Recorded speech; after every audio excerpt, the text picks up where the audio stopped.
ለህበት ሁኔታ ምንድነው ጤናስ እንዴት ነው ጊዮርጊስ አደባባይ ላይ መኪና ሰበርኩኝ ፖሊሶች ያዙኝ ኤሌክትሪክ ሾክ ይባላል በጣም ብዙ ጎረምሶች ይመረጡና ይይዙናል እዛ ማኑኤል ውስጥ ከዛ ጨርቅ ይጠቀለልና ጥርሳችን ውስጥ ይገባል ሰዎች ክፋት ሲሰሩ አይመቸኝም ነበር በተለይ ቅዱሳን ሆኖ በምንድነው አሁን የሚመጣው እንደ አይነት ነገር ልክ ሲነሳብኝ ኃይል ስለማገኝ ከግድግዳ ያቴ ቤት ተቆፍሮ በገመድ ታሰር ነበር ወንድሞች ያስሩኝ ነበር ሊይዘኝ ሲመጣ በድንጋይ ለመታው በኮልስቶን ድንጋይ እንዲ ለመታው ሲል ልጄ መታኛ አባቴ ነው ሲለኝ ድንጋዩ ከእጄ ላይ ወደቀ ማደርገው አላ የተለያየ ቦታ እንድትድን ይሄድክበት ምናምን አለ እግር ይታሰራል እጅ ይታሰርና እዚህ ውስጥ እንጨት ይገባል ሁለት ወር ያየሁትን መከራ እኔ ጣላቴ ማየው አንተ በጣም አታርፍም እኔ እስከማቀ ድረስ ለብዙ አገልጋዮች ደግሞ መሳካት ምክንያት ነው የጎፋስ ድንጋይ ነው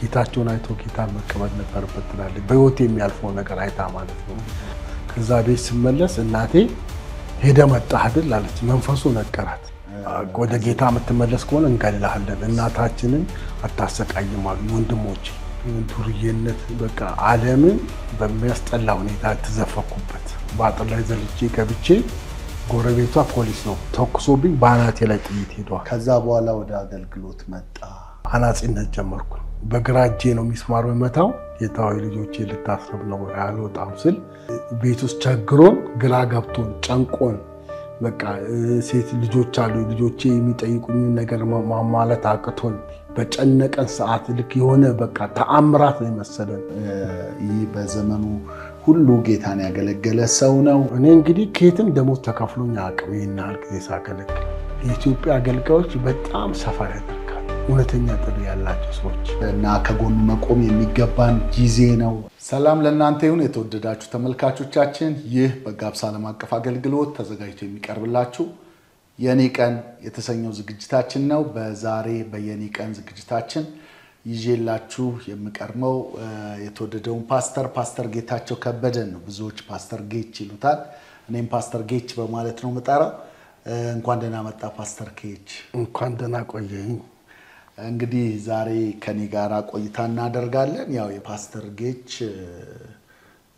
እንግዲህ ጌታን ከማወቁ በፊት ምን አይነት ህይወት ነበረው ማን ነበረ የሚለውን ቀልብ ያስቲመልስልኝ ጌታን ያገኘሁት በወጣትነት ዘመኔ ነው 1973 ነው ጌታን ያገኘሁት ከዛ በፊት ግን ብዙ አሳለፍኩ ምለው ህይወት የለኝምና አስቀድሞ ወሰናቸውን ጠራቸውን አጠደቃቸውን አከበራቸው የሚለው እግዚአብሔር ቃል በህይወቴ ተፈጸመ ይመስለኛል አስቀድሞ ነው ጌታ ያወቀኝና ከልጅነቴ ጀምሮ ጌታን ወዳለሁ እና እንደውም ከወንድሜ ጋር ልጅ ሆነን አንድ ጊዜ አጥር ላይ ወተን እንጀራ ብላ ለእግዚአብሔር ብለን ወርውረን እንጀራው ሲወድቅ ባትበላተው ብለን እንመለስ ነበርና እግዚአብሔርን ከልጅነቴ ጀምሮ ተጠማለሁና ኦርቶዶክስ ውስጥ ታቦት ለማየት ታቦት ሲወጣ ጓጓለሁ በጣም በቃ ከልጅነቴ ጀምሮ ረሃብ አለኝ እግዚአብሔር ነገርና 4 ኪሎ ጌታን መሰከረችልኝ እዛ ጌታን ተቀበልኩ እዛው ጥምቀት ወሰድኩ እዛው ደህንነት ተማርኩኝ እና ቸርቹ ተዘግቶ ከዛ ወደ ቦሌ ሄደ ቦሌም ተዘጋ ከዛ ጎፋ ወንድማማች ጎፋ ተያዝኩ ዋው የሚገርም ነው እንግዲህ ጌታን ካገኘ በኋላ ማለት ነው ወደ አገልግሎት ገባ እንዴት ነበር ጌታን ካገኘ በኋላ ይነበራል በጣም በጋለ ህይወት ነው ጌታን ሲቀበል ያው አዲስ ህይወት ሁላችንም ያሳለፍነው ነውና ልክ 73 ጌታን እንዳገኘው 73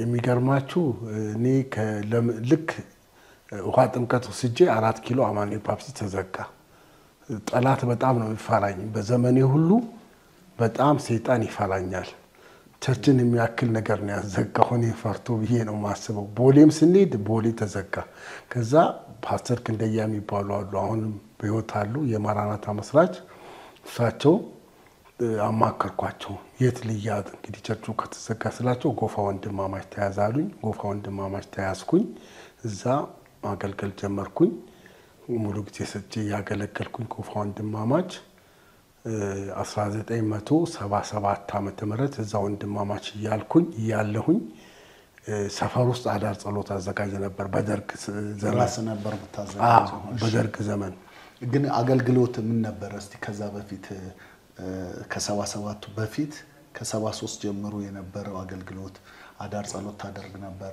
በትንቢት አገለግል ነበር። ለምሳሌ ጋሽ መኮንን ነገራ ሲባል ሰምተሃል? ወደ ጌታ ሄዷል። ሪቫይቫሊስት ነበር። በጣም ነው የሚያገለግል። መካነ ኢየሱስ ወዳጄ ነው። አብረን ጸልያለን። በወደቀ ሰዓትም አብሬው ነበርኩኝ፣ ታጽናናው ነበርኩኝ እና እሱ ሲያገለግል እኔ መጨረሻ በትንቢት አገለግል ነበር። ሪቫይቫል በጣም ተነስቶ ነበር። ሙሉ ወንጌል ተዘግቶ ሁሉ ቸርቾች ተዘግተው እዛ ነበር የሚካፈሉት እና ልደታ መካነ ኢየሱስና እዛ ሪቫይቫል ተነስቶ ነበር። እዛ ላይ መድረክ ልደታ መካነ ኢየሱስ ፎቅ ላይ ወጥቼ መካነ ኢየሱስ ጠባብ ነው አዳራሹም ጥግ ላይ ሆኜ ድምጼ በጣም ነው የሚወጣው። በትንቢት አገለግል ነበር እና ይሄ የአዳር ጸሎቱ ደግሞ በደርግ ሰዓት ክልክል ነበር። ከምሽቱ 4 ሰዓት 2 ሆነን ተደብቀን እንገባለን። ለሊት 11 ሰዓት ደግሞ 2 ሆነን እንወጣለን። አንድ ጊዜ እንደውም ወንድሜ የኔ ወንድም ታላቅ ወንድሜ ሞቶ ነበርና አንዱ ከአዳር ጸሎት ከኛ መካከል ይወጣል እና ፖሊሶች ይይዙታል። እኛ ሁላችንም እንዳንታሰር ከየት ነው የምትመጣው ሲሉት ጌታቸው የሚባል ቤት ከሱ ቤት ለቅሶ ነበር እዛ አድሬ ነው ይላል። ለቅሶ አልፏል ቀኑ። ፖሊሶቹ ይዘውት እናቴ ቤት ይዘውት ሄዳሉ። እናቴ ደግሞ ይሄ ልጅ እዚህ ነው ያደረው ሲሏት የጌታቸው ጓደኛ ይሆናል ብላ አዎ እዚህ ነው ያደረው አለች። ከዛ ታሰረ። አዎ ግን አሰሩት ወስተው። አዎ የሚገርማችሁ ነገር በጣም የሚገርመው ነገር ዳንዬ ልጁ እዛ ታስሮ የእግዚአብሔር መንፈስ የሆኑ ሰዎችን የታሰረ ሰው አለ ምሳ ወሰዱለት ብሏቸው በሳህን ምሳ አስረው ወሰዱለት እና በሁለተኛው ቀን ለቀቁት። እኛን እንደ እሱ ደግሞ እዛ ከመጣን አዲኑ ያደርኩት ካለ ያደርነው በሙሉ እንታፈስ ነበር። ለዛ ነው የደበቀው እሱ። ጥበብ በጣም ጥበብ ነበር። እንዋደድ ነበር። 11 ሰዓት ተደብቀን ወጣለንና ቅዳሜ በየሳምንቱ ነው የሚሆነው። ሁለቱንም የምመራው እኔ ነኝ። የአዳር ጸሎት ላይ አመመኝ። እንደ ስትረስ ነገር ነው፣ ጭንቀት ነው። ምን እንደተፈጠረ ማላቅም። ቅዳሜ ቀን አመመኝ። እሑድ ጠዋት ብዙ ነገር አደረኩኝ። ያው ዝርዝር ውስጥ ባልገባም ብዙ ነገር አደረኩኝ። ግን አንድ ነገር የማይገባኝ ነገር ልክ ጨርቆስ አደባባይ ጋር ሆኜ 40 ቀን ታብዳለህ የሚል ድምፅ ሰማሁ እና እኔ በጣም ደፋር ነኝ በባህሪ እና ቃልዮቶች መንፈስ ቅዱስ ሙላት አያምኑም ነበር። ሰርቶ አልፏል ይባል ነበርና ለሳም መናገር ይከለከላል። አቶ ላቆ የሚባሉ ወደ ጌታ ሄደዋል። እሳቸው ቤት ሄጄ ልጸልይላቸው ቀጠሮ ይዤላቸው ነበር ለመንፈስ ቅዱስ ሙላት። በቃ ደፍሬ ነው የማደርገው እና አባባ ኬዳሞ ራሱ ተሞልተዋል። በፊት እሳቸውም አያምኑም ነበር። ከእሳቸው ጋር እኔ ሳያምኑ ተደብቀን እንጸልይ ነበር በአቦጋያ እየሄድን እና የሚገርም ነገር ለእሳቸው ልጸልይ አስቤ አሁን 40ውን ቀን የት ላሳልፍ እሳቸው ቤት ሄጄ ላሳልፍ የት ላሳልፍ እያልኩ ወዲያውኑ ወደ ጊዮርጊስ ሄጄ ጊዮርጊስ አደባባይ ላይ መኪና ሰበርኩኝ። ፖሊሶች ያዙኝ። ከዛ መኪና ሰበርኩ ስትል በድንጋይ ሰበርኩ ጊዮርጊስ አደባባይ ላይ። ከዛ ፖሊሶች ያዙኝ። ፖሊሶች 3ኛ ፖሊስ ጣቢያ አስገቡኝ። ከዛ ፖሊሶች 3ኛ ፖሊስ ጣቢያ አስገቡኝ። ቤተሰብ ጎፋ አካባቢ እናቴ እህቶቼ ተረብሸው በቃ ግማሹ እንጨት ይዞ ካባ ውስጥ ገብቷል ብሎ ሬሳይን ይፈልጋሉ። ቤተሰብ በጣም እየፈለጉኝ ሳሉ ምንድነው እሱ ሰፈር ውስጥ የተረበሹትና እግዚአብሔር ነገሮችን ሲያመቻች አንድ ሴት ጊዮርጊስ አይታኛ አንድ ወጣት ነው የምትፈልጉት? አዎ ጊዮርጊስ መኪና ሰብሮ ታስሯል።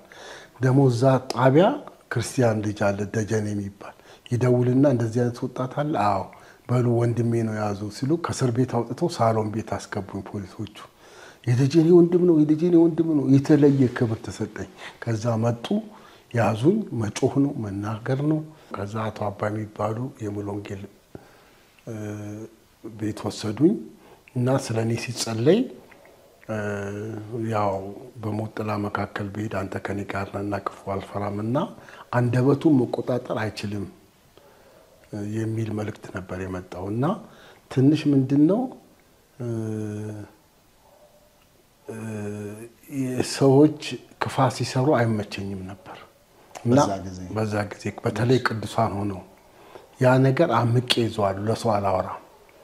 ግን ያመመን ጊዜ አወጣሁት ብዙ ተናገርኩ እንደውም ወንድሜ የጌታን አቅም አንተ እኮ ስለነሱ የምታወራው የታመምክ ጊዜ ነው ይለኛል እና አንደበቱ መቆጣጠር አይችልም ምንድነው ጌታው የሚያልፍበት ሲሉ አንደበቱ መቆጣጠር አይችልም ነበር የተባለው ከዛ ልክ አማኑኤል ወሰዱኝ 40 ቀን ታብዳለህ የሚል ድምጽ ሰማው ይሄ ድምጽ ግን የማን እንደሆነ አለ እስካሁን ድረስ ለይቻላል እስካሁን ድረስ ለይች ግን ከሆስፒታል የወጣሁት በ40 ቀን ነው 40 ቀን ታብዳለህ በ40ኛው ቀን ይተውሃል ነበር የሰማው ድምጽ አዎ ልክ በ40ኛው ቀን ከሆስፒታል ወጣሁ ተወኝ 7 ወር ግን ከቆየው በኋላ እንደገና አፕን አደረገ ኦኬ ያቺ 40 ቀን ግን ያሳለፍከው አሁን የመኪና መስበሩ ምናምን ቀጠለ ወይስ ቆመ ሆስፒታል 40 ቀን ሆስፒታል ኮነ ቆየሁት 40 ቀን ሆስፒታል ነው 40 ቀን ሙሉ 40 ቀን ሆስፒታል ነበርኩ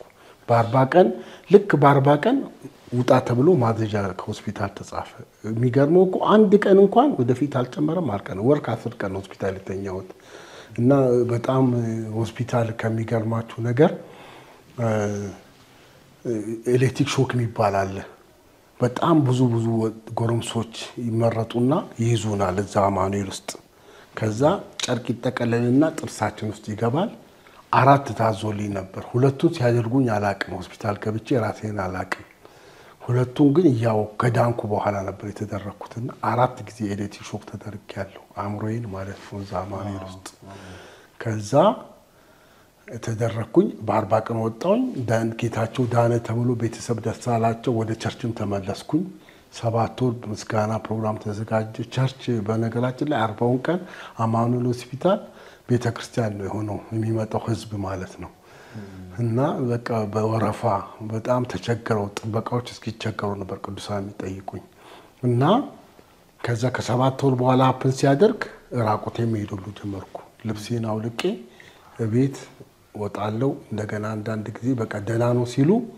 እንደገና ይነሳብኛል በሽታው ከ7 ወር በኋላ ባሰ ልብሴን አውልቄ አንድ ጊዜ እንደው ከኛ ቤት እስከ መገናኛ ድረስ ራቁቴን ሄጄ መገናኛ 22 ደርሼ በእግሬ ተመልሻለሁ አቃለው ማደርገው የሚገፋፋኝ ነገር አለ እንጂ አንድ ቀን ደግሞ ማለዳ ተነስቼ ልብሴን አቃጥዬ ሰብስቤ አቃጠልኩኝ ቤት እና ልክ ሲነሳብኝ ኃይል ስለማገኝ እግር ብረት እዚህ ይገባል እንደገና እጄ ላይ እግር ብረት ይገባና ከግድግዳ ያቴ ቤት ተቆፍሮ በገመድ ታሰረ ነበር ወንድሞቼ ያስሩኝ ነበር በእቺ 3 አመት ባሰ ከዛ ልክ ደህና ሰው እንደና ሆናለሁ ለብሳለሁ ማካቶሉ ጥጣለሁ ላካለሁ ለቤተሰብ 3 አመት ማለት ነው ግን ልክ ሲነሳብኝ ማደርገውን አላውቅም በቃ ብድግ ብዬ ማድረግ ነው የሆነ ነገር ወይ ራቁቴን ሄዳለሁ ወይ ወጥቼ አሁን አንድ ጊዜ ድንገት ወጣውና ከቤት ባስ የሰፈራችን 34 ቁጥር አለ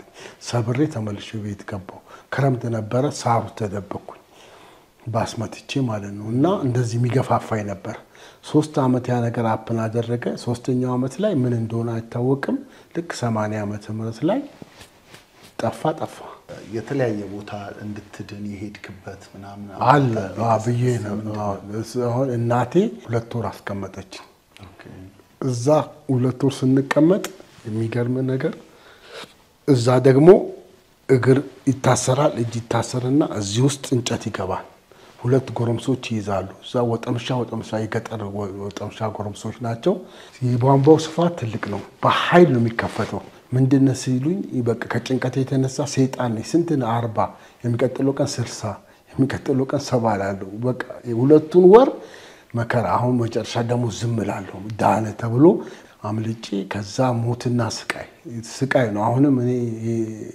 ይሄንን ለሚሰሙ ሁሉ ምለው እዛ ለሚሰቃዩ ወንድሞቻችንና እህቶቻችን እንጸልይ በእውነት ብርድ ነው ቅዝቃዜ ነው 2 ወር ያየሁትን መከራ እኔ ጠላቴም አየው ሰው ልጅ አየው ብዬ ነው የምመኘው ከዛ በኋላ 1980 ላይ አቆመ ኦኬ 80 ላይ ሲያቆም ቤተሰብ አሁን ወደ እምነቱ ከተመለስ እንገላለን አሉኝ እናታችን ግን 80 ድረስ ታቋለህም ደግሞ ህመሙም ነበረ ተሰቃይተ ነው 80 ላይ ግን ድንገት ነው ያቆመው ድንገት ቆመ በቃ የቆመበትን ቀን ራሱ አስታውሳለሁ። እሑድ ቀን ነበርና የአብዮት ጥበቃ ስብሰባ ነበር ቀበሌያችን። ቀበሌው ታጥሯል ዙሪያው በጥበቃ እና እንዳትወጣ ይታጠራል። በደርግ ጊዜ ስብሰባ ከተባለ ሙሉ ቀበሌው በአብዮት ጥበቃ ይዘጋል እንዳትወጣ በደርግ ጊዜ እና ተዘግቷል። የአብዮት ጥበቃ ሊቀመንበር በነገራችን ላይ የደርግ ጊዜ ታስሬ ሊቀመንበራችን ያክስቴ ባል ነው እና ሁሉም ሲገረፉ እኔ ሳልገረፍ ነው የወጣሁት። ወይ ክድ ይሆናል እንግዲህ ጌታ ለምን እንደሆነ። በክርስትና ነው የታሰረው? በክርስትና ታስሬያለሁ። በነገራችን ላይ ቀበሌያችን እኛ ሰፈር ጌታቸው 67ኛ መጽሐፍ ቅዱስ ነው ተብሎ ነው የሚወራው። እሱን አይቶ ጌታን ያልተቀበለ ሰው አንድ ቀን መታ ቸርችና ግቢ ውስጥ ነበርና መጣች። ሮብ ቀን ነው። ጫት ትቅማለች። ያረ ልጅ ናት። ከዛ ምን ነው ሚሚኖ ስሟ ለምን መጣች ስላት ምን ነው ጌታን ያንተን አምላክ ልቀበል ነው አለች። ደነገጥኩ። አይቻልም? አረ ይቻላል። ንስሐ አስገባዋት። ጌታን አስቀበልኳትና ከዛ ምን ትላለች እሷ ሁሉ ጊዜ የጎፋ ሕዝብ ድንጋይ ነው ጌታቸውን አይቶ ጌታን መቀበል ነበርበት ትላለች። በህይወት የሚያልፈው ነገር አይታ ማለት ነው። እና ከዛ በኋላ እንግዲህ 80 ዓመተ ምህረት ላይ ድንገት ቀበሌ ተናገርኩ። ከዛ ቀን ጀምሮ ቆመ 80 ላይ። ከዛ ወደ ቤት ተመለስኩኝ። ቤት ገባው። የለም ቢጠበቅ ቤተሰብ የሚጠብቅ እኔም ብጠብቅ 80 81 82 83 ወደ ዓለም ገባው። በጣም ወደ ጌታ የምትመለስ ከሆነ እንገላለን፣ እናታችንን አታሰቃይም አሉኝ ወንድሞቼ። ከኔ ጋር በጣም ሲያስታመሙኝ የነበሩት ወንድሞች ሁለቱም በህይወት የሉም አሁን። በጣም ማለት ነው ነገር እና እነሱ በጣም ነው ያስታመሙኝ። በጣም ዋጋ ከኔ ጋር ከፍለዋል። አንዱ አየር ወለድ ነበረ፣ አንደኛው ደግሞ ቴክኒሻን ነበር። እሱ ቢኖር እንደውም ዛሬ እኛ እሱ ከሞተ በኋላ አሁን ያለንበት ቤት እሱ ሞቶ በመጣው ገንዘብ ነው የተሰራው። ቴክኒሻን ነበር፣ ህይወቱን አጥፍቶ ነው የሞተው በጣም በሚያሳዝን ሁኔታና እሱ በጣም ዋጋ ከፍለዋልና አሁን እነሱ የሚያስቡት ይሄ እምነት እንደዚህ እንዳደረገኝ ነው። ስለዚህ እዛ ከሄድክ እንገላለን አሉኝ።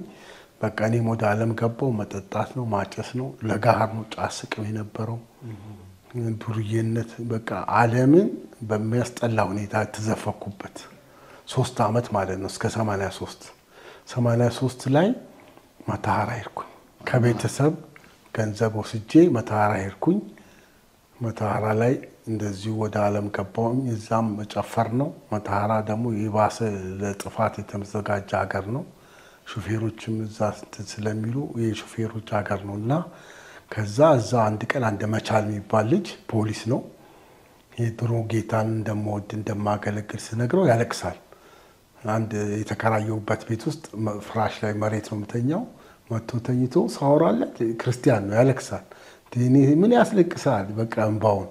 ከዛ በቃ አንተ መመለስ አለብህ አለኝ። ልመለስ? አዎ። ንስሐ ትገባለህ አለኝ። አዎ።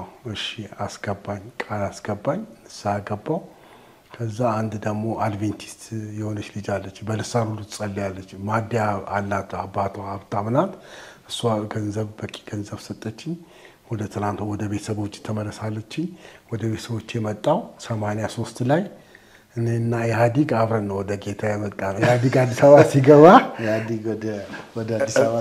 እኔ ደግሞ ወደ ጌታ ገባሁ። ከዛ ከ83 ጀምሮ ጌታ ማምለክ ጀመርኩ። ይሄው እስካሁን ድረስ አለው በጌታ ቤት። 83 ዓመተ ምህረት ጌታን ተቀበልኩኝ። ተመልሼ እንግዲህ እናቴ ቤተሰብ እንዳያቅ ከጎፋ ካምፕ እንጦጦ መካነ ኢየሱስ ሄጄ ይካፈላሉ። ከዛ ቤት ስመለስ እናቴ ሄደ መጣህ አይደል አለች። መንፈሱ ነገራት። እዛ አዎ በቃ እኔ ያለ ጌታ መኖር አልችልም፣ ምንም የምታመጡትን አምጡ አልኳቸው። ስላቸው ውጣ ከቤት አሉ። ከዛ ጓደኛዬ ያለ ሰለሞን ይባባዊ ሸበሌ ማህበር አለኛ ሰፈር፣ እሱ ቤት ገባው። ሳምንት እንደተቀመጥኩ ደግሞ በጣም ነው የሚወዱኝ ቤተሰቦቼ፣ የመጨረሻም ልጅ ነኝ። ተመለስና ግባ አሉኝ። ተመልሼ ገባው ወደ ቤት። ከዛ ገባው ተመልሼ ገባው ቤት። ጌታ ማምለክ ጀመርኩኝ። ያው ጌታ ነው የተሸከመኝ። በዛ በሚገርማችሁ በዛ 3 ዓመት ውስጥ ለምሳሌ አንድ ቀን እህቴ ቤት ሲሄድ በአጥር ላይ ዘልጬ ገብቼ ጎረቤቷ ፖሊስ ነው እና ሌባ መስዮ ተኩሶብኝ ባናቴ ላይ ጥይት ሄዷል። እና እንደገና አንድ ቀን ደግሞ ከአማኑኤል ሆስፒታል እየወጣሁኝ ነጭ ቮልስ መኪና መጣ። እንደዚህ ፊት ለፊት እንዲገጨኝ ሮጦ የገባሁበት ሰውየው አዙሮ ቦዩ በጣም ትንሽ ስለሆነ እንጂ ይጎዳ ነበር። እንደዚህ አዙሮ ቦዩ ውስጥ ገባ እኔ ላለመግጨት ሰውየው። እና ከብዙ ሞት ነው ጌታ የታደገኝ። ጌታ እስከዛሬ ድረስ ሲሸከመኝ ጌታ ነው። እና ጌታ ለእግዚአብሔር ትልቅ ነገር ነው። ከዛ በኋላ ወደ አገልግሎት መጣ አይደለ? 83 ተመለስኩኝ። አሁን ጎፋ ወንድማማች ቸርች ተመልሼ መግባት ከበደኝ። ከዛ ጎተራ ሙሉ ወንጌል ሄድኩኝ። ፓስተር ኢሳያስ ያቀኛል። ያኔም አዳር ጸሎት ጋብዘዋለሁ ብያለሁ። አዳር ጸሎት ይመጣ ነበር ያቀኛል። ፓስተር እዚህ መያዝ ፈልጋለሁ ስለውና አለኝ። በሩ ክፍት ነው ላንተ አለኝ። ከዛ ሙሉ ወንጌል ጎተራ ተያዝኩኝ። ከዛስ በኋላ አገልግሎት ውስጥ ገባክ ወይስ ቆየህ? በስራ ነበርክ? ምን ላይ ነበርክ?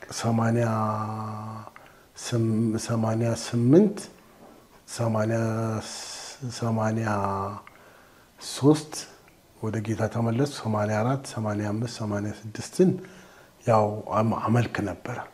ግን ወደ 87 አካባቢ ስራ ጀመርኩ። አናጺነት ጀመርኩ።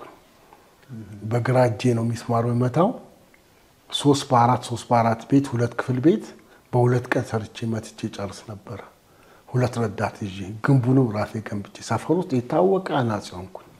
እና ሰው ተገረመ። እኛ እኮ ከመዳኑ የሚገርመን ይሄ ሙያ ከየት አመጣ ይላሉ። አቶ መልካም የሚባሉ ክርስቲያን ሰውዬ ነበሩ ያስተማሩኝ አናጺነት። ወደ ጌታ ሄዷል፣ ደብረ ዘይት የሚኖሩት እሳቸው ናቸው ያስተማሩኝ አናጺነት። እና ከዛ ውድወርክ ደግሞ ከፈትኩኝ። የኔ እቃ እስከ ክፍለ ሀገር ድረስ ይጫን ነበር። በነገር ላይ አንድ ጊዜ ሙሉ ጊዜ እሰጣለሁ ብዬ በዚሁ በ80ዎቹ ውስጥ ማለት ነው ወጣለሁ ብዬ ወጣሁ። ከዛ ውዴ የምትባል ጎተራ ሙሉ ወንጌል የምታገለግላለች። እሷ ጊዜው አይደለም ተመለስ ይልሃል ጌታ አለችኝ። ማለዳ እየጸለይን እንዴ ጌታ ሆይ እኔ እኮ ሰፈሩ ተወርቷል፣ ጌታቸው ሙሉ ጊዜ ሰጠ ተብሎ ተወርቷል፣ እንዴት እመለሳለሁ ብዬ እምቢ አልኩኝ። በኋላ ከአንድ ወር በኋላ ተመለስኩኝ። 4 አመት ሙሉ መስራት ጀመርኩ። ዶርኩንም አናጺነቱንም እየሰራው። አሁን ጥሪ መጣ። ጥሪ ሲመጣ ደግሞ እምቢ አልኩኝ። ጌታ ሆይ ልጆቼ ልታስረብ ነው አልወጣም ስል የኔ ቤት ፈርሶ እናንተ በሞቀ ቤት ተቀመጡ ዘንድ ጊዜው ነውን እፋልኩበት። ያው ቀዳዳ ኪስ ሆነ ይላል። ምን ላይ ነው እሱ ቃል ልኪያስ ያለውን ቃል እግዚአብሔር ሰጠኝ። ከዛ ወጣሁኝ። ከዛ ረሃብ ከቤቴ ተመታ። ባለቤቴ ራሷ የትኛው ኑሮ ነው የሚሻለው ስላት ኧረ ያሁኑ ትላለች። ሙሉ ጊዜ ሰጠሁኝ። ማራናታ ቸርች ፓስተር ክንደያ ተቀበሉኝ። እንግዲህ ወደ 20 ምናምን አመት ሙሉ ጊዜ ሰጥቼ አገልግያለሁ። ከዛ ወደ ዮናታን አገልግሎት ገባ። 1996 ዓመተ ምህረት ዮናታን የቅባት አገልግሎት የሚለውን ጀመርኩኝ። ከዛ በኋላ 1996 ዓመተ ምህረት ዮናታን የቅባት አገልግሎት የሚለውን ጀመርኩ እና ጋፕስ ሚኒስትሪ በዮናታን የቅባት አገልግሎት ነው የተገናኘ ነው። እና 2001 ላይ ለመጀመሪያ ጊዜ የአባቶች ባርኮት የሚል አዲስ አበባ ውስጥ የጀመርኩት እዛ ፕሮግራም ሳደርግ ለመጀመሪያ ጊዜ ጋፕስ ሚኒስትሪ ነው 1000 ብር የሰጠኝ። 1000 ብር እዛ ጊዜ ብዙ ነው፣ በጣም ብዙ ነው። 1991 ዓመተ ምህረት ነው። እና ጋፕስ ሚኒስትሪ 1000 ብር ሰጠኝ። እንደገና አንድ ደስታ የሚባል 1000 ብር ሰጠኝ። 2000 ብር ማረሳቸው ሰዎች ናቸው ሁለቱ። እና ከዛ ያንን ፕሮግራም ማድረግ ጀመርኩኝ። 96 ፈቃዳዎቼ ዮናታን የቅባት አገልግሎት እየተንቀሳቀሰ አንድ ጊዜ ደግሞ ሙሉ ወንጌል ቤተክርስቲያን የአገልጋዩ ስልጠና አዘጋጀሁና 3500 ብር ጎደለኝ። ስልጠናውን አድርገ ምግብ ነበር ምናምን? ሻይ ቡና አድርጌ ምግብ ነበረ እና 1500 ብር ብቻ ነው ያለኝ። የጎደለኝ 3500 ነው። ኬታ አምጥቼ ልክፈል ብዬ ጋፕስን አማከርኩኝ ዳኒን። ከዛ በኋላ መጥቶ ቤቴ ድረስ 5000 ብር ሰጠን። በዓል ነበረ። 1500 ብር ያን ጊዜ በጣም ብዙ ነው 5000 ብር። ምክንያቱም 700 ብር ዲግ ገዛ ዴኩ እስካሁን አለ። ያኔ ሲዲ ብርቅ ነበር። አሁን ድረስ አለ ቤት ሲዲ እስካሁን ድረስ ቤት አለ። 700 ብር የገዛ ነው ያን ጊዜ ዴክ እንግዲህ አስብ ዴክን የሚያክል ነገር በ700 ብር የቀረውን በዓላችን ዋልን 3500 ብር ደግሞ ከፈልኩኝ። እንደዚሁ ደግሞ እንደገና ቃሊቲ ስልጠና በጣም ደፋር ነኝ እኔ በዚህ ታውቃለህ በእምነት ነው ማረጋውና ቃሊቲም ስልጠና አድርጌ ጋብስ ሚኒስትሪ መጥቶ ራሱ ስልጠናውንም ሰጥቶ ወጪውንም ሸፍኖልኛል። በዚህ አጋጣሚ ዳንዬንም ሚኒስትሪውንም በጣም ቴንኪው ማለት ፈልጋለሁ። እግዚአብሔር ይባርካችሁ ተባረኩ። በጣም ማመስገን ወዳለሁ። ከዮናታን ጋር ያው ራዩም ተመሳሳይ ነው አገልጋዮች ላይ ነው አገልጋዮች ላይ ነው እና አገልጋዮች በጣም ያሳዝኑኛል። የገጠር አገልጋዮች አሁን ራሱ የደወሉ ገንዘብ እርዳኝ አግዘኝ ይላሉ። ያለችኝን ነገር አካፍላቸዋለሁ። ከማገኘው ነገር በቃ ልክላቸዋለሁ። ትንሽም ቢሆን ያለኝን እቆረሳለሁ። መጥተው ይጠይቁኛል እና ለአገልጋዮች ከባድ ሸክም ነው ያለኝ እና እንግዲህ ጠላትም ያንን ስለሚያቅ ነው መሰለኝ ብዙ ፋይናንስ ወደኔ አይመጣም። ቢመጣ ስንት ሰው ጋር እንደሚደርስ ስለሚያቅ መሰለኝ ይፈራል። እውነት ነው። አንተ ሰጪ ነህ፣ እኔ ምስክር ነኝ አይደል? እውነት ነው። በቅርብ ደግሞ የሆነ ጉብኝት ተጎብኝተሃል አይደል? አዎ በቅርብ ጊዜ ኤደንና መሳይ ናቸው ያዘጋጁት ተብሏል። በኋላ ግን ሰርፕራይዝ ስሰማ ፓስተር ዳንኤል እጁ አለበት ዋና እንደሆነ እሱ ነው የሚባል ነገር ሰምቻለሁ። ስሜን በመስጠት ስለዚህ ቴንኪው ብያለሁ ዳንኤል። እዛ ጥሩ ስጦታ ነበረ። በጣም ቤት ውስጥ ቸግሮን ግራ ገብቶን ጨንቆን በቃ ሴት ልጆች አሉ ልጆቼ የሚጠይቁኝ ነገር ማማለት አቅቶኝ በጨነቀን ሰዓት ልክ የሆነ በቃ ተአምራት ነው መሰለን። ገንዘቡ ተአምራት ነው። በቃ ያለቀስን ነበር በእግዚአብሔር ፊት ጌታ ሆይ በቃ የሆነ ነገር አድርግ ይሄ ጥረት መቀጠል የለበትም ብለን ልክ ስንል ጌታ ያንን ተአምራት አደረገ። ጌታ ይመስገን። እግዚአብሔር ይመስገን። በጣም ትልቅ ነገር። አሁንስ ፓስተርዬ ምንድነው ያለህበት ሁኔታ ምንድነው? ጤናስ እንዴት ነው? እንግዲህ ይሄ ነገር ለምን እንደሆነ አላቅም ከ5 አመት በኋላ እንደገና አፕን አደረገ። 5 አመት በፊት ማለት ነው ከዚህ ጊዜ ጀምሮ ማለት ነው። ኦኬ ወደ ኋላ 5 አመት ከዛ ጊዜ ጀምሮ አፕን አደረገ። 5 አመት ላይ በጣም ልክ ተመሳሳይ ነበረ። እንደውም በቃ ሆስፒታልም ገባሁኝ አማኑኤል ተኛው።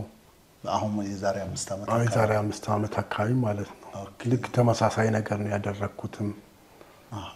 እንደውም ከሚገርመው ነገር አንድ ቀን ጠዋት ወጥቼ ድንጋይ መስታወት ሰበርኩኝ።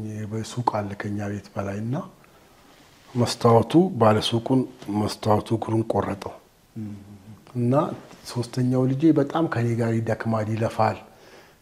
አሁንም እሱ ብዙ ዋጋ የሚከፍለው ከኔ ጋርና እሱን ሊይዘኝ ሲመጣ በድንጋይ ለመታው በኮልስቶን ድንጋይ እንዲ ለመታው ስል ልጄ ምታኛ አባቴ ነህ ሲለኝ ድንጋዩ ከእጄ ላይ ወደቀ። ከዛ ለአራት ያዙኝ አማኑኤል ሆስፒታል ወሰዱኝ። እዛ ታከምኩኝ። አሁንም መድኃኒቱን ወስዳለሁ። መድኃኒቱ አሁን በጣም የሚጎዳኝ አሁን ራሱ ልቤ በጣም ይደክማል እያመመኝ ነው። መድኃኒቱ ጨጓራዬን ይነካል። ምግብ ደግሞ ይፈልጋል በቂ ምግብም ንጹህ ነገር ይፈልጋል እና በጣም እንደዚህ አይነት ጉዳት ውስጥ ነው አሁን በታላቅ ጉዳት ውስጥ ያለሁት። ምንድነው ሞር ከመጨናነቅ ጋር በተያያዘ ነው? በምንድነው አሁን የሚመጣው እንደ አይነት ነገር? ስትረስ ነው እንግዲህ የሚባለው። ስለዚህ አሁን ህክምና እየተከታተልክ ነው። ህክምናው ደግሞ የሚጠይቀው የፋይናንስ ጉዳይ አለ። ደግሞ አንተ በጣም አታርፍም። እኔ እስከማውቅ ድረስ ለብዙ አገልጋዮች ደግሞ መሳካት ምክንያት ነህ። አቅጣጫ በማሳየት በመርዳት ብዙ ትደክማለህና ማረፍ አለብህ የሚሉክ ይመስለኛል ሐኪሞች ራሱ ብለውኛል። እንደዛ ብለው አንተ ግን አሁንም ድረስ እየሮጥክ ነው። እኔ እንግዲህ ያው ልጆቼም ገና ሙሉ ለሙሉ ራሳቸውን አልቻሉም። እነሱንም ማገዝ አለብኝ። ቤተሰብ መርዳት ስላለብኝ ጉዳይ አስፈጽማለሁ። አሁን ካውንስሉ ጋር እንዳልከው ብዙ ፍቃድ አወጣለሁ እና ብዙዎቹን አግዣቸዋለሁ። ግን መልሰው እኔን ያገዘኝ የለም። ብዙዎቹን አግዣቸዋለሁ። ፓስተር እንግዲህ አገልጋዮች በተለያየ ነገር ያልፋሉ አንተም አሁን ያለፍክበት ያለው ነገር አለ እና አገልጋዮች መረዳት አለባቸው ብዬ አምናለሁ ምክንያቱም ካለ መረዳታቸው ቤተሰባቸውን አለማገዛቸው አገልጋዮች ሆነው ይጨነቃሉ ስትረስ ይዛቸዋል ከዛ ደግሞ በሽታ ላይ ይወድቃሉና እንደው ለተመልካቾች ለህዝብ ከአገልጋይ ጎን መቆምን በተመለከተ ምን ምትለው ነገር አለ እኔ የምለው ምንድነው እንደ ቀልድ ፌስቡክ እና ቲክቶክ ላይም ምንም ላይ የተለቀቀ ያለ አንድ ወጣት ልጅ ዝማሬ አለ እንደ ቀልድ ነው የታየው ልጁ ግን ደሞዝ ጨምሮ የሚል ዝማሬ ዘመረ ልጅ አለ እና እውነቱ ነው ልጁ አገልጋዮች ያገልጋይ ልጆች ሳማርሩ አገልጋዮች ቸርች አጠገብ ቸርች ሳይከፍቱ እያለ ነው ሲዘምር የነበረው እና እኔ ለኢትዮጵያ ቤተክርስቲያን አሁን ላለችበት የእግዚአብሔር ክብር የለቀቀው ካቦድ የሆነው ክብር የለቀቀው ያገልጋዮች መጎዳት ነው ብዬ ነው ማምነው አገልጋዮች ሳይደቀው ስትል የተማው ነው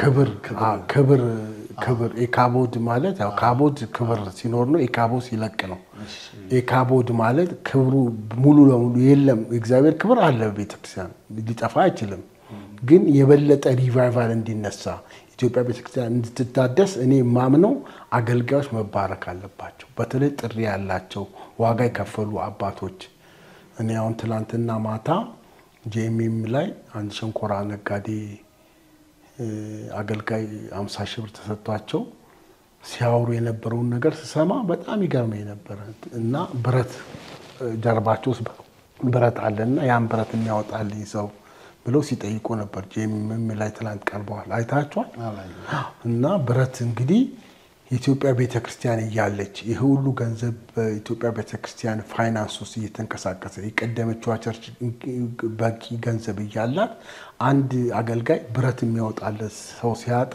ምን ማለት ነው ይሄ ምን ማለት ነው እኔ በጣም ነው ማለት ነው እና እግዚአብሔር በርግጥ ብድራታችን በሰማይ ነው አክሊል አለን ግን በምድርም ቢሆን የኢትዮጵያ አገልጋዮች በጣም ሰፋር ያደርጋሉ እውነተኛ ጥሪ ያላቸው ሰዎች ስለዚህ አገልጋዮችን እንድረስ ነው ማለት እንደው ራስህም ጋራ ምንመጣ ያንተ ሲኑሮ ሁኔታ እንግዲህ 20 ምናምን አመት አገልግለሃል ሙሉ ጊዜ እንሰተ እንዴት ነበር ቻሌንጁ ምን ነበር እኔ እንግዲህ ከየትም ደሞዝ ተከፍሎኝ አቅም ይናል ጊዜ ሳገለግል ግን እንዴት ኖርክ ብትለኝ አላቅም የሚያስፈልገኝ ነገር ጌታ ይሰጠኛል ልጆቼም በጣም ጥሩ ደረጃ ነው ያሉት ይማራሉ አድጋዋል ግን እንዴት አሳደኳቸው ለራሴ ይገርመኛል እና ተአምራት ነው በቃ እግዚአብሔር ተአምራት ነው ያኖረኝ እና አሁንም እግዚአብሔርን ተአምራት ተጠብቃለሁ ይሄንንም በር አሁን አንተንም እግዚአብሔር ይባርክ በግል ደግሞ ከሚኒስትሪ ውጪ አንዳንድ ነገር ሲያስፈልገኝ ራሱ እየጠየቁ ብዙ ጊዜ ታግዘኛል አንተምና ጌታ ኢየሱስ ይባርክ እንደዚህ አንተን የመሰሉ ወገኖችም ይረዱኛልና እንደዛ ነው የኖርኩት እግዚአብሔር ይመስገን እንግዲህ ፓስተር ያው ዛሬ ወደዚህ የጠራንህ እኛም ስትመጣ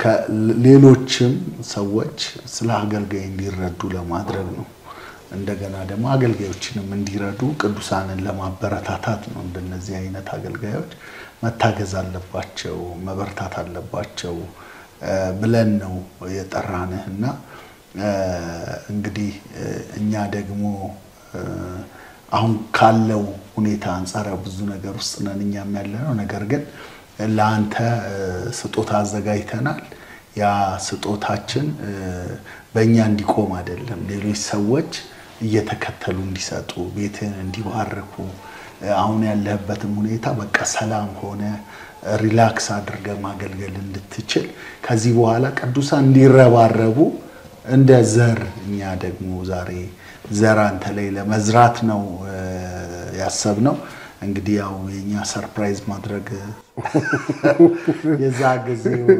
የተጀመረው ማለት ነው ይቀጥላል እዚህ ያስነው እንደ ጋብስ ዓለም አቀፍ አገልግሎት እንግዲህ 15000 ብር አዘጋጅተንልሃል ይሄንን ስጦታ እናበረክትልሃል ጌታ ይባርክሽ አመሰግናለሁ የታለው ነገር የምታስተላልፈው ነገር ካለ እንግዲህ 40,000 ባለፈው አገኘው አሁን 15,000 አገኘው ባለቤቴም ልጄም ጌታ ሆይ መቀጠል አለበት ካሁን በኋላ መቆም የለበትም አለ እግዚአብሔር አስቀጥሎታል ለእግዚአብሔር ክብር ይሁን አሜን ጋብስ ደግሞ ይባረክ የሚሰጠው አይጣ አሜን ጌታ ይባርክ ዳኒ ይወድሃለሁ አሜን መጨረሻ ማስተላለፍ የምትፈልገው ምናልባት ይዘህ የመጣው ምንድነው ልትነግረን የምትፈልገው ነገር አለ የአገልጋዮች ህብረት በኢትዮጵያ የሚል ራዕይ ጀምሬያለሁ ይሄ ራዕይ እንዲቀጥልልኝ ፈልጋለሁ እና በወር 100 ብር እናዋጣለን አሁን 8 ደርሰናል እየበዛን እንሄዳለን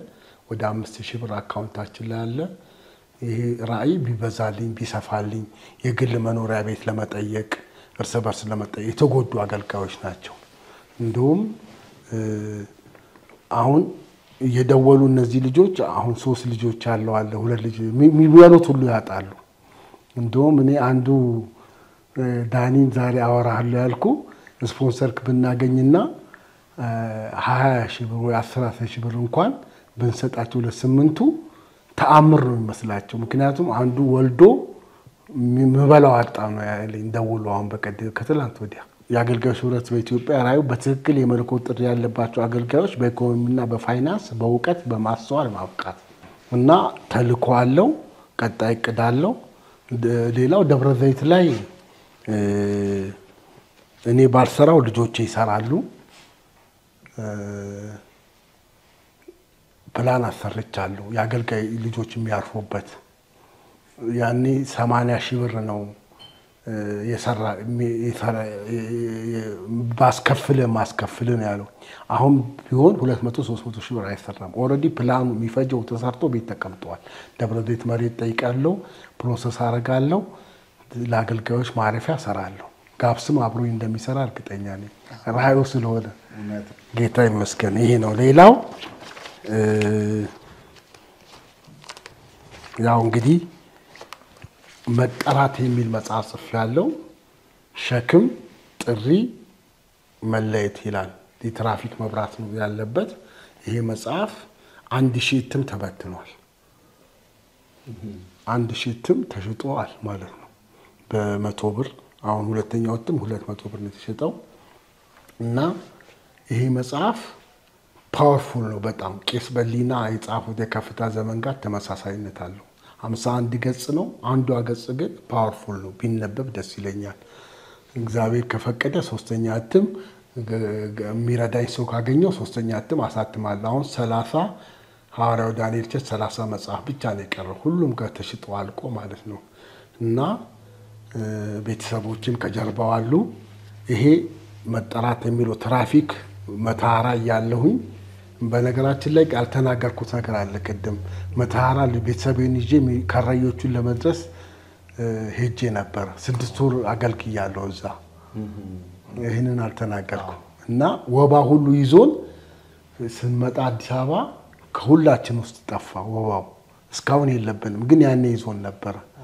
ዲቦራ ዛም የተረገዘችው 3 ልጆች እዛ ነበሩ እጃቸው ሄጄ እና ይሄንን አንዱ አገልጋይ ሙሉ ጊዜ ሊሰሲል ፍየል ምናምን እየነገደ የኛን ሁሉ ሰፖርት ያደርግ ነበር ይሄ መብራት ፊቴ ላይ ብልጭ አለ ምንድነው ስል ሸክም ጥሪ መለየት የሚል ድምጽ ሰማው በሸክም ጊዜ ማይወጣም በጥሪ ጊዜ ማይወጣም መለየት የሚባል ነገር ሲመጣ ነው እና አንተ ያለው ገና ሸክም ላይ ነው እንዳትወጣ አልኩት ያ ሰው አሁን መጥቶ ቤተክርስቲያን ተክሎ እዚህ አዲስ አበባ ውስጥ ትልቅ ቸርች ይመራል ያኔ ግን ወደ ስራው ተመለሰ ይሄ መጽሐፉ ፓወርፉል ነው ሰው የጠራው ይሄ ያስቃል ግን ሰው የጠራው ራሱን የጠራ እግዚአብሔር የጠራው ይላል ሰው የጠራው ራሱን የጠራና እግዚአብሔር የጠራው ባህሪያቸውን ሁሉ ጽፌያለሁ ሌላ 5 መለከቶች በ93 ዓመተ ምህረት አይቼ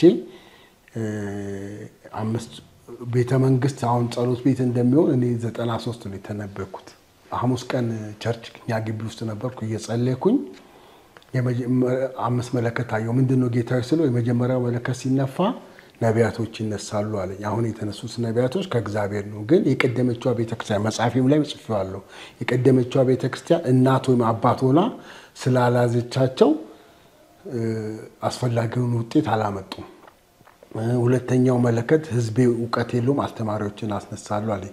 ሶስተኛው መለከት ሲነፋ ከቀበሌ እስከ ቤተ መንግስት ስልጣኑን ለቅዱሳን ሰጣለሁ አለኝ።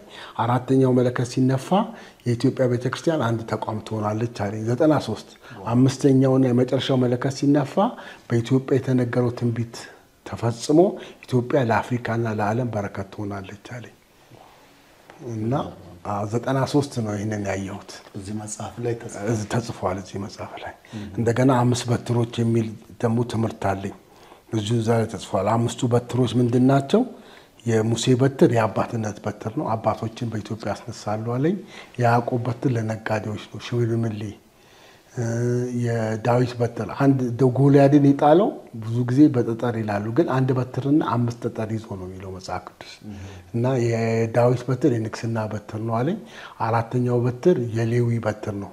የኢትዮጵያ አገልጋዮች አሁን እናንተን እንዲህ የሚያሯሩጣችሁ ያ በትር ነው። በአንዲት ሌሊት አይደለ ለምልማ አፍርታ አደረች ይላል። ሌዊ ብለህ ጻፍበት መቅደስ ውስጥ በአንዲት ሌሊት። አሁን የኢትዮጵያ አገልጋዮች ጉብኝት ይሆናል።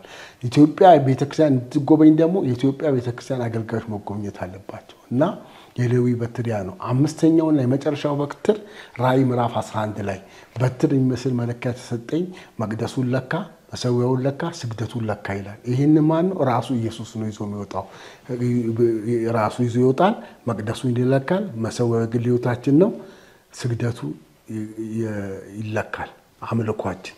አራተኛው ላይ በአሕዛብን ተወው ይላል። ከመለኪያ ውጪ ናቸው። እንደውም እኔ ብዙ ጊዜ አሕዛቦች ላይ ማለት በጌታ ያሉ ሰዎች ላይ አሕዛብ ማለት ይከብዳል።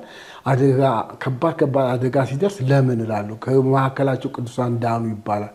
ለካስ ከእግዚአብሔር ጥበቃ ውጪ ናቸው። ይህንን ራእይ 11ን ካነበብኩ በኋላ ነው የገባኝ እና ይህን ይመስላል መጽሐፉ ላይ ያለው ይሄ ነው። ሌላው በየዓመቱ ትንቢታዊ አዋጅ አውጃለሁ። በየዓመቱ ትንቢታዊ አዋጅ አውጃለሁ።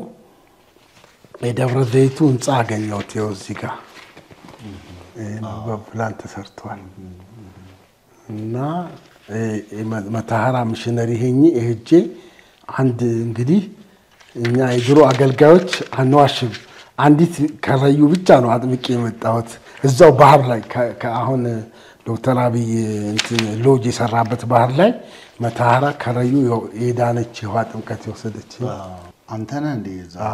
ዋው የሚገርም ነው።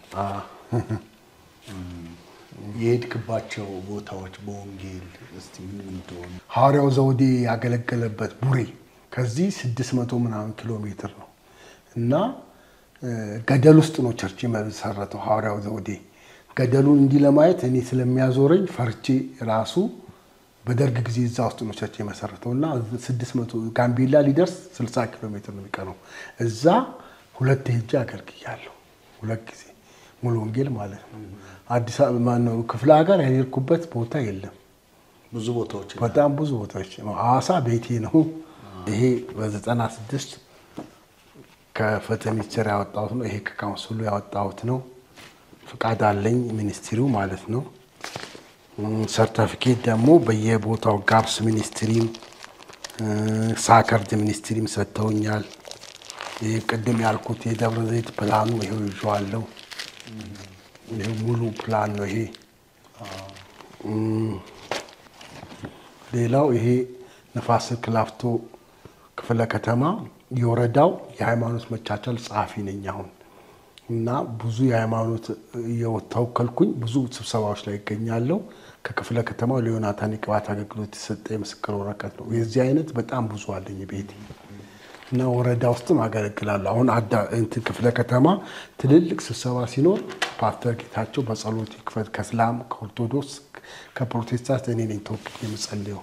እዛ ላይም ትልቅ ሚኒስትሪው ትልቅ ተጽዕኖ አምጥቷል። በጣም ደስ ይላል። ጌታ ይባረክ። እንግዲህ ስለሰጣችሁኝ ስጦታም ስለሰጣችሁኝም ጊዜ በመጀመሪያ ጋብስ ሚኒስትሪና አንተን በጣም አመሰግናለሁ። እግዚአብሔር የተመሰገነ ይሁን። እንግዲህ ተመልካቾቻችን ከፓስተር ጌች ጋር ፓስተር ጌታቸው ከበደ ጋር የነበረን ቆይታ ይህን ይመስላል። ፓስተር ጌታቸውን ቤተሰቡን አገልግሎቱን መደገፍ መርዳት የምትፈልጉ ከስክሪኑ በታች በመታዩት የስልክ አድራሻና የባንክ አካውንት ተጠቅማችሁ ከጎኑ እንድትቆሙ እናበረታታችኋለን። አሁን ያለበትን ሁኔታ ገልጾልናል እና ከጎኑ መቆም የሚገባን ጊዜ ነው። ይህ በዘመኑ ሁሉ ጌታን ያገለገለ ሰው ነው። ለብዙዎች መነሳት ምክንያት የሆነ ብዙ አገልጋዮችን እየረዳ ያለ አሁንም ጭምር እየረዳ ያለ ነው። ለሱ የሚሰጠውን ገንዘብ ለሌሎች በማካፈል የሚታወቅ ሰው ነው። ነገር ግን አሁን ደግሞ ያው ካለበት አጠቃላይ ሁኔታ የተነሳ ራሱ ላይ ትኩረት እንዲያደርግ ያስፈልጋልና ከፓስተር ጌታቸው ከበደ ጎን እንድትቆሙ እንደ ጋብስ ዓለም አቀፍ አገልግሎት በጣም የከበረ ጥሪ እናቀርብላችኋለን። አብራችሁት ሁኑ፣ እርዱት ማለት እንፈልጋለን። ለዛሬ ያዘጋጀነው ዝግጅት እዚህ ላይ ይጠናቀቃል። የእግዚአብሔር ጸጋ ከእናንተ ጋር ይሁን። ሻሎም